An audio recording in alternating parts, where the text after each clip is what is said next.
Reka ngusuhuze kandi nkwifurize kugubwa neza muri rusange. Iyi ni Gikundiro TV show. Mwese rero mukomeze kugira icyumweru cyiza. Uyu munsi rero nkaba mbazaniye inzozi nziza cyane, ni inzozi z'umugisha zigera kuri 3. Ese waba warigize urota urya ibijumba byiza? Ese waba warigize urota urya inyama nziza kandi ziryoshye? Ese waba warigize urota usambana n'umuntu uzi? Ahangaha rero nje kugusobanurira neza cyane usobanukirwe iby'izi nzozi, ndetse kandi uze kumenya neza nubwo wenda zimwe harimo inzozi zimwe na zimwe ndetse abantu benshi bagenda bibaza bakayoberwa ubusobanuro bwazo. Uyu munsi rero ndahabaye cyane ngo ngusobanurire nkunyuriremo kuri make. Mwese rero ndabasuhuje aho muherereye hose, abari za Burundi, aho za Uganda, aho za Congo, ndetse na za Tanzania, mwese ndabasuhuje, no mu gace ka USA, za Canada, aho za Australia, za Singapore, aho mutwe duce mwese rero ndabizi neza yuko amajwi yacu abageraho gatanu uku kandi by'umwihariko rero anabari mu duce tw'u Rwanda, ni mu mpande enye z'u Rwanda. Aho rero iyo mvuze mu mpande enye z'u Rwanda abari iburasirazuba, amajyepfo, iburengerazuba, ndetse n'amajyaruguru. By'umwihariko rero mukomeze kugenda mugubwa neza. Uyu munsi rero nkaba mbazaniye inzozi nziza cyane. Reka dutangire n'inzozi zacu rero twikomereze cyane. Inzozi z'uyu munsi tugiye kurebera hamwe cyane, ese waba warigize urota urya ibijumba byiza? Ahangaha rero umva neza icyo byaba bisobanura. Ahangaha rero ni ukuvuga ngo inzozi kurota urya ibijumba ni umusaruro mwiza cyangwa se amahirwe ari hafi kuza. Ibijumba mu nzozi kenshi bireba umusaruro ndetse akazi kagenda neza cyangwa se amahirwe mashyashya. Muri ubu buzima rero bwa buri munsi, kurya ibijumba byiza ndetse bishobora kuvuga ko hari ikintu kizakubera cyiza. Kuri step ya kabiri nk'uko babisobanuye turasanga hano ngo gutekana no kugira umutuzo. Ahangaha rero bisobanura ko ari ugutekana no kugira umutuzo kurota urya ibijumba. Ibijumba kandi ni ibiribwa ndetse ngo byoroheje kandi byubaka ngo kurota rero ubirya bishobora kuvuga ko ndetse ngo uri mu gihe cy'umutuzo, ngo cyangwa se ko hari icyo umutekano wawe uriho ndetse ngo kigiye no kugenda neza. Ni ukuvuga ngo rero umutekano wawe rero uba uriho ku gihe, ndetse ngo kandi biba bigiye kugenda neza cyane. Aha rero murumva yuko rero kurota urya ibijumba ari ibintu by'umugisha mwiza cyane. Ahangaha nk'uko umuhanga yabisobanuye kuri step ya 3, ahangaha ngo kurota urya ibijumba, kurota urya ibijumba byiza ndetse ngo bishobora kumvikanisha kuba ugiye kubona ikintu gikwiranye n'ibyo wifuza. Ahangaha ngo nko kurangiza ikibazo, kubona ibisubizo cyangwa se kugera ku cyo wari umaze iminsi ndetse ushaka. Aha nanone nk'uko umuhanga yabisobanuye kuri step ya 4 aragira ati ahangaha ngo bisobanura ko ibyo wifuza biri hafi kuza. Ahangaha nanone kandi ngo mu migenzo imwe ibijumba byera neza ndetse kandi bivuga ko ibyiringiro n'iterambere, ndetse ngo kurya ibiryo byiza mu nzozi ni ikimenyetso ndetse ngo cy'uko ibyo wateganyaga ndetse ngo bishobora kugenda neza.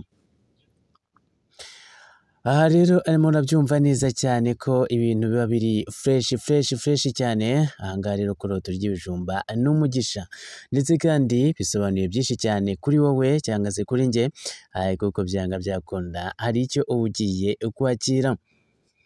Ahangaha rero nanone kandi tugiye kurebera hamwe, ahangaha ngo kurota urya inyama kurota urya inyama rero nicyo kibazo tugezeho cyane, mwegere inyakiramajwi zanyu mbese mbabwire ibintu byiza cyane mbanyuriremo muri make.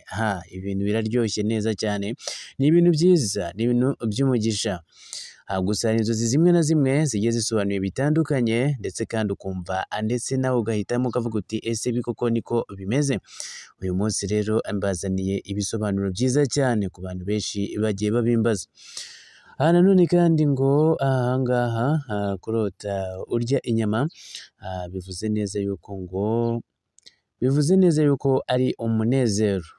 Bivuze neza yuko ari umunezero, ndetse guhigwa no kubona ibyo wifuzaga. Nibyo navuze ngo kurota urya inyama ziryoshye cyane. Ahangaha rero inyama ziryoshye mu nzozi akenshi zerekana ibyiza biri hafi kuza, ndetse ngo nko kubona amahirwe mashya, amafaranga, cyangwa se igikorwa cyari kiguhangayikishije kiba ndetse ngo kigiye kugenda neza. Nanone kandi ngo kunyurwa n'ubuzima. Kuri step ya kabiri nk'uko umusobanuzi wacu yabisobanuye neza cyane, ahangaha nk'uko umuhanga yabivuze, yaje kuvuga yuko kurota urya inyama nziza cyane uba ugiye guhirwa n'ubuzima. Ngo kurya inyama ziryoshye ndetse ngo bishobora gusobanura ko uri mu bihe byiza, cyangwa se ko hari ikintu ndetse ngo uzagera ku rwego ndetse ngo kiri kukunyura neza cyane, kiri kukunyura cyane. Ni ukuvuga ngo icyo kintu ni ikintu kiba kiri kukumerera neza cyane. Kuri step ya gatatu nk'uko uyu muhanga yabisobanuye, ahangaha bivugwa neza yuko imbaraga ndetse n'ubushobozi. Inyama rero zisobanuye imbaraga n'ubushobozi. Nanone kandi bikavuga neza yuko inyama mu nzozi zishobora kugaragaza imbaraga n'ubudahangarwa, ndetse ngo kurya iziryoshye cyane bivuga ko uri kubona imbaraga zo gukemura ikibazo, cyangwa se guhangana n'ibiguhangayikishije.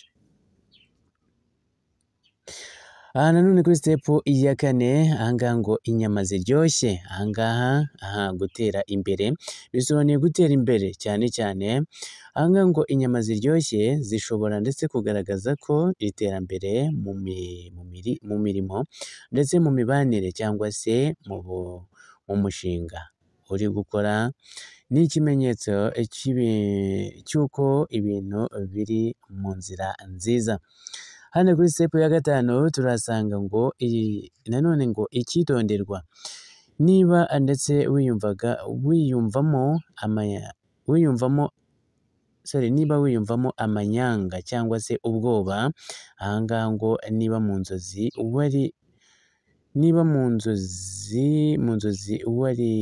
wari unyuzwe ariko ufite impungenge, bishobora kuvuga ko hari umuntu ushobora kukubeshya cyangwa se kukugirira nabi, cyane cyane mu bijyanye n'amafaranga cyangwa se ubucuti.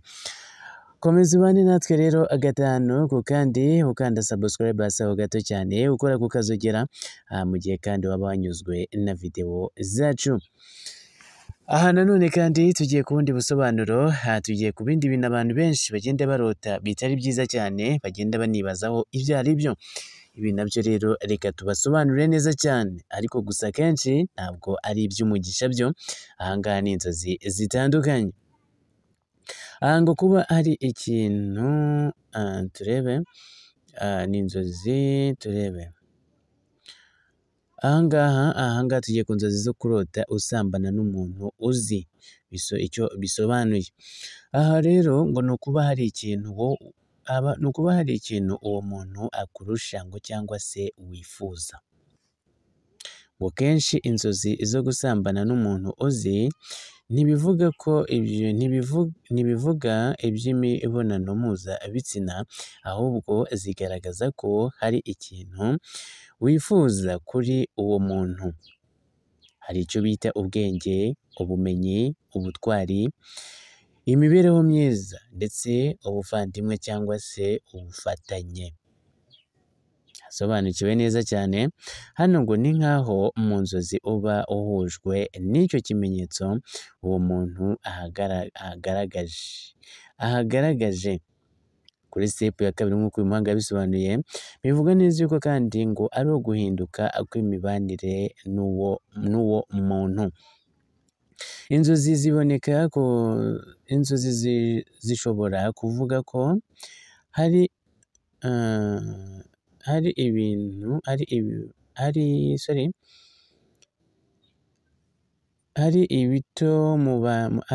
bito mubanye uri guhinduka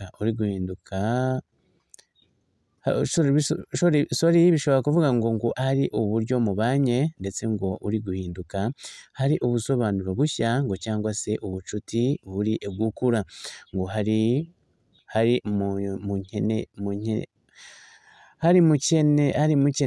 nanone mukeneranye mu buryo ndetse ngo butari ubw'igitsina. Ni ukuvuga ngo ni mu buryo bwo gukenerana butari ubw'igitsina, gukundana bisanzwe nta kibazo kindi kirimo. Hano ngo amarangamutima wabitse cyangwa se utigeze uha agaciro. Ngo nanone kandi ngo hari igihe umuntu ashobora kuba ngo ndetse ngo akurimo mu bitekerezo cyane ndetse ngo atari ibijyanye n'urukundo, ndetse ngo bigatuma umwe ubihuza n'ibindi bintu utizeye neza. Hano nanone kandi kuri step ya kane uyu nk'uko yabisobanuye agira ati niba wiyumvaga ufite isoni cyangwa se ubwoba, hano ngo niba inzozi zakubabaje cyangwa se zikagutera ipfunwe, bishobora gusobanura umwanya ukabije ndetse umwanya ukabije uwo muntu afata mu mitekerereze yawe, ndetse nanone ikindi kandi kwibaza ku mibanire mufitanye, ahangaha gutekereza ko hari icyo mutarakemura neza hagati yanyu. Ahangaha rero komeza ubane natwe gatanu ku kandi, maze rero kandi unakanda subscribe hasi aho gato cyane. Niba video yacu yakuryoheye uze no kwisharinga ntacyo bitwaye. Komeza ubane natwe gatanu ku kandi.